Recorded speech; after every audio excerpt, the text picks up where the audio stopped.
Now that the printing plate is finished and all the pieces are firmly in place, we can go ahead and get our paper ready for the print process. I've already written my name on the back here, so that's ready to go. I'm just going to move it out of the way a little bit. And normally I use a styrofoam plate in order to put my ink on so it doesn't absorb in there, but I don't have any of those right now, so I'm just going to use a regular plate. And then I'm going to use my brayer to spread out the ink, making sure it covers it nicely and evenly. If you're seeing lots of stripes, it might be a little bit too thick, so you might want to spread it out some more until it gets what I like to call sort of this orange peel texture to it. So it should be sort of more sticking up in little places. Still a little bit much, but since it's this kind of print, a collagraph print, it doesn't matter too much.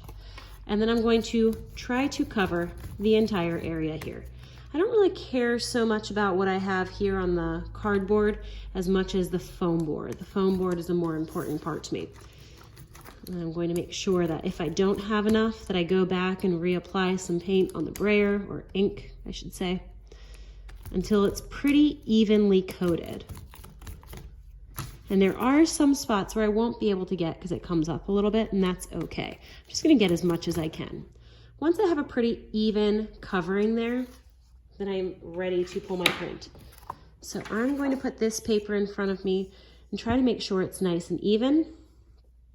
And then I'm going to take my printing plate and flip it upside down. And I want to make sure I get as close to the middle as I can. This is called registering my print, and try to make sure that the sides are even. I don't think that you guys can see all of this. Let me move it down. And I make sure that it's sort of in the middle of everything. And then once I have a good spot, then I put it down. Once I put it down, I can't pick it back up because then I spread it out. So once it's here, I'm going to very carefully press down in as many different spots as I can so that it gets everywhere. If I'm not careful with this step, then I'm going to have spots that don't show up. So I really, with one hand, keep it still. The other hand, I'm pressing down everywhere, especially in the spot where the hands I know came across the chest. If I don't press down enough there, I'm really not going to be able to see that step. Then once I feel like I've pushed it down enough, then I'm very carefully going to peel this back to reveal my print. And then for my next step, if I wanted to go to a different color, I can go ahead and do that. I just need to make sure that it goes well with the color of paper that I chose.